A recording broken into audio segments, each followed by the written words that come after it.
एक दिन परमात्मा सतपुरुष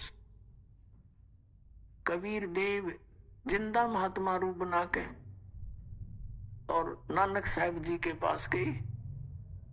नानक साहिब जी से कहा कि हे महात्मा जी, हे भक्त, मैं बहुत भटक लिया, मुझे कोई सतमार्ग बताने वाला नहीं मिला और मुझे कोई मार्ग बताओ। आप बहुत अच्छे भक्त बताए, सभी यहाँ चर्चा है आपकी।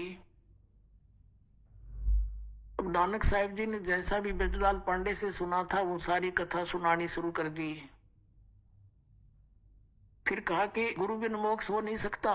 तो परमात्मा ने कहा कि भाई गुरु किसको बनाऊं, जब तक मेरी आत्मा दृढ़ नहीं होगी। मैं वैसे गुरु तो मैंने बना भी रखा, रामानंद जी, काशी में पंडित स्वामी रामानंद जी से मैंने दीक्षा ले रखी है, लेकिन मेरी तसल्ली नहीं हुई, संतुष्टि नहीं है।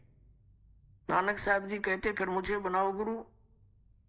तो कबीर साहब कहने लगे ठीक है आप गुरु जी, लेकिन मेरी कोई समस्या समाधान करो गुरुदेव, मेरी कोई शंका का समाधान करो। बोलो कि ब्रह्मा विष्णु महेश की क्या स्थिति है, क्या ये जन्मते मरते हैं या इनके कोई माता पिता भी हैं?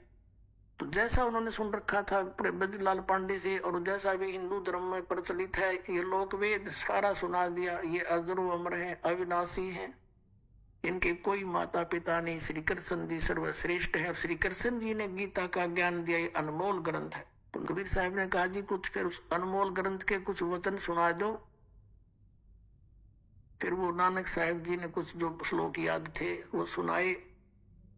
फिर कबीर साहब ने उसके ऊपर कहा कि आप श्री कृष्ण जी कहते हो, श्री कृष्ण जी ने गीता बोली। हाँ श्री कृष्ण जी ने, तो आप श्री कृष्ण जी को अजरो अमर बताते हो, उनकी जन्म मृत्यु नहीं होती? कि हाँ बिल्कुल सही है, नानक जी बोले। अब जिंदा फकीर बोला, कबीर परमेश्वर जिंदा रूप में विराजमान थे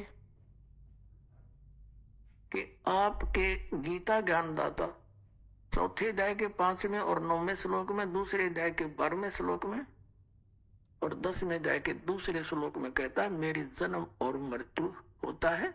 अर्जुन तू नहीं जानता, मैं जानता हूं। और फिर कहता है 18वें अध्याय के 62वें श्लोक में कि तू सर्वभाव से उस परमेश्वर की शरण में जा, उसकी कृपा से तू परम शांति को, सनातन परम धाम को प्राप्त होगा। तो वो कौन है जो गीता ज्ञानदाता से भी अलग है? अब काफी प्रश्न उत्तरी हुई। तब नानक साहिब जी अक्षुब्ध हो गए और उनकी चर्चा सुनकर जो स्नान करने सुबह सुबह भगत जाते थे 50-60, वो भी बैठ गए चारों तरफ। जब नानक साहिब जी की अरुचि देखी, नाराज होते दिखे, परमात्मा उठकर चल पड़े कि महाराज नाराज ना हो, हम तो शंका समाधान चाहते थे, आप नाराज ना, उठकर चल पड़े। जब वो जा लिए काफी दूर, जब पूछा कि ये कौन था, उन्होंने ये कौन था जो आपको गुरुजी बोल रहा था, तब श्री नानक साहिब जी ने कहा कि ये नीच जात था, काशी का जुलाहा धानक, और हमारे ब्रह्मा विष्णु महेश को कहता है तो नासवान है। इसको जवाब आया नहीं, उठ के चला गया। तो सब अब अपने काम लग गए। श्री नानक जी भी स्नान करके अपने काम चले गए, लेकिन उनका जख्म हो गया अंदर। एक सच्ची बात कही, गीता आकर देखी दोबारा, कोई बात तो सारी सत्य कहे थे, और मन में यूं कह कि एक बार फिर वो आवे संत भक्त, फिर चर्चा करूं। कुछ दिनों के बाद, महीने 2 महीने 6 महीने उनको खूब तड़फा के फिर इसी तरह प्रतिदिन स्नान करने जाते थे और इसी खोज में थे शायद कितने दिखाई दे जाए, आज फिर बात करूं। स्नान करने के लिए तैयारी थी, कपड़े निकाल रखे थे, नौकरों को दे दिए थे, वो लिए खड़े थे। नानक साहिब की अपना जो नहाने के लिए एक वस्त्र रखते हैं शरीर पे, वही शेष था। इतने में परमात्मा केवल नानक साहब को दिखाई देते। उनकी खुशी का ठिकाना नहीं रहा, जिंदा महात्मा के रूप में आए और थोड़ी सी दूर नानक साहब भी चले गए आगे कि आओ भक्त, आओ भक्त, आपके इंतजार थी मुझे। वहां पर बहुत से लोग स्नान कर रहे थे, वो देखने लगे कि ये नानक साहब किसको बातें कर रहा है। कुछ कहने लगे आप पे कहने लगे भगत आप बोल अगर भगत तो भाई ये पता नहीं कौन से मूड में बैठा है।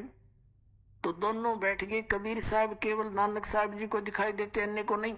काफी देर चर्चा हुई, सब विस्तार से मालिक ने बताया और कहा कि सचखंड है, सतलोक है, उसमें सतपुरुष रहता है, उसकी भक्ति से मोक्ष होगा, वो अकाल मूर्त है। नानक साहब ने कहा कि हमने तो कभी स्वर्ग से ऊपर सुना नहीं। तो कहते हैं नानक साहब जी ने ये शर्त रखी कि आप मुझे ढूंढ दो दरिया में, तो मैं आपको गुरु बना लूं, तेरी सारी बात सुनूंगा। ये कहकर छलांग लगा दी दरिया में। कबीर साहब ने वहीं से अंतर्धान किया उनको, और जिधर से अपसटरी में जिधर से जल आ रहा था उसी साइड में ले गए। काफी देर जब नानक साहब बाहर नहीं आए तो सबको चिंता होगी, सबने सो जान लिया कि डूब गया। सुल्तानपुर नगर शहर में पूरा सब आग की तरह बात फैल गई। भागे आए, उसकी बहन मूर्छित होगी, बहन रोने लगी बुरी तरह, मेरा भाई मर गया। बहुत चिंता का विषय बन गया। सुल्तानपुर के नवाब तक बातें गई, उन्होंने नौकर भेज दिए जाल डालने के लिए, गोताखोर भेज दिए, वो ढूंढ रहे डाउन स्ट्रीम में, वो ले गए अप स्ट्रीम में। बहुत दूर ले जाकर 3-4 किलोमीटर वहां बैठा लिए नानक साहब की। दोनों की काफी देर चर्चा हुई परमात्मा के साथ। फिर नानक साहब ने कहा कि मुझे सचखंड दिखा दो भगवान, फिर मैं मानू। शरीर को वहां छोड़ा, आत्मा लेकर चल पड़े। जैसे गरीबदास जी को लेकर गए थे, जैसे धर्मदास जी को लेकर गए थे, जैसे दादू साहब जी को लेकर गए थे, जैसे मुल्कदास साहब जी को लेकर, जैसे गीसा दास साहब जी को लेकर गए थे, ऐसे इनको भी लेकर गए। वहां जाकर देखा परमात्मा दूसरे रूप में सथिर बैठे हैं। जब परमात्मा ऊपर बैठे हैं ओवरऑल कंट्रोलर के रूप में, करोड़ सूर्य मिला दे करोड़ चंद्रमा, ऐसा चेहरा मालिक का, ऐसा स्वरूप है उनके। एक रोमकूप की ऐसी शोभा है। एक बहुत बड़े गुम्बद में विराजमान है, बहुत बड़े गुम्बद में, जैसे मंदिर नुमा गुम्बद होता है, बहुत बड़ा, पूरी पृथ्वी से भी बड़ा। इस पृथ्वी ने सीधा कर दे, ऐसे गोल नहीं। और इतना बड़ा गुम्बद मालिक बीच में बैठे हैं। वो जिंदा महात्मा के रूप में परमात्मा साथ से लेकर गए आदरणीय नानक साहब जी को। तो वहां क्या देखा कि भाई रब तो ये है जड़ा तकत पे बैठा, और यो यहाँ का जो कबीर है, ये बाबा कबीर जिंदा यहाँ का कोई गण है।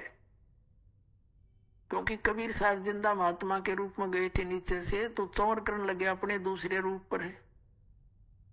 तो सोचा ये सेवक होगा बाबा जी जो जिंदा निश्चित आया है। इतने में तेजो में शरीर खड़ा हुआ। कबीर नीचे से गए थे, जिंदा महात्मा वाला शरीर विराजमान हुआ, और वो तेजो में शरीर जो रब दिखाई देता वो लगा चौर करण जिंदा वाले रूप पर।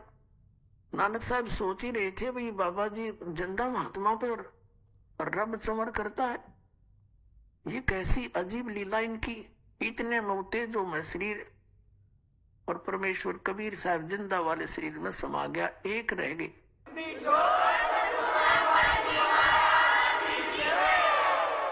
असंख्य करोड़ ब्रह्मांड के ओवरऑल कंट्रोलर के रूप में वो जिंदा महात्मा विराजमान है, चंवर अपने आप घूम रहा है। नानक साहब जी देख रहे हैं कि ये तो सचमुच रब ही था जो नीचे गया था, ये काल मूर्त स्वयं ही था। भया 1 से 2 जैसे रामानंद जी को मिले थे, स्वामी रामानंद जी को भी दिखाए थे, ऊपर आदरणीय रामानंद जी को भी। तब उन्होंने कहा था 2 ठोर है 1 तू, भया 1 से 2। कह रामानंद हम कारणे तुम आए हो मगजो। और यही आदरणीय नानक साहब जी के साथ घटना घटी। और तब परमात्मा ने कहा कि आई एम कबीर, मैं कबीर हूं, अल्लाह अकबर हूं, मैं कबीर देव हूं।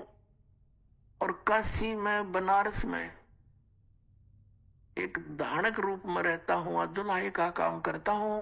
प्यारी आत्मा जब मोक्ष चाहिए आपको, सतनाम लेना मेरे से, वहां सतनाम दूंगा। और वो जाप करना होगा 2 अक्षर का है, उससे आपका मोक्ष होगा। वहां तो कहते कोट जन्म तन ब्रह्मत हो गए, कुछ नहीं हाथ लगा रे, कुकर सुकर खरबा बोरे कौआ हंस बगारे। परमात्मा ने कहा कि तेरे बहुत असंख्य जन्म हो लिए, जब से हमसे मिलने से पहले वो गए बर्बाद आपके। राजा अम्बरीश आप थे, राजा जनक आप थे, और अब आप स्वयं नौकर बन बैठे, और यदि हम तुमसे नहीं मिलते तो जीवन व्यर्थ हो जाता है। अपने आत्माओं, यहां समस्या आती है कि पवित्र सिख समाज इस बात को मानने को तैयार नहीं है कि नानक साहिब जी के कोई गुरु थे। वो कहते हैं स्वयं ही परमात्मा ही मिले थे उनको, और हम भी यही कहते हैं कि वो परमात्मा ही मिले थे उनको। वो कहते अकाल मूर्त मिले थे, हम भी कहते अकाल मूर्त मिले थे। और वो कहते, हम कहते हैं उनको कबीर मिले थे, दानक दुल्हा काशी वाला मिले थे। तो यहाँ सिख समाज के गले या बात उतरती नहीं कि नहीं, ऐसा नहीं हो सकता। तो पुण्यात्माओं, प्रमाणों के सामने फिर किसी के जोर नहीं चलता। हमारे प्रमाण फिर सबको मनाएंगे कि सचमुच ऐसा ही है। अब आपको दिखाते हैं एक झलक कि नानक साहब के गुरु थे कबीर साहब, जिंदा महात्मा रूप में आए थे। अभी दिखाते हैं।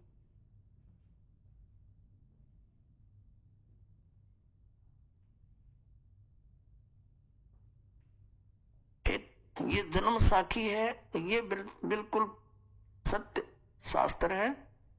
और उस पुण्यात्मा सिख द्वारा लिखा जो गुरु जी के साथ रहा करते थे, सब तो वड्डी भाई बाला वाले वाली जन्म साखी।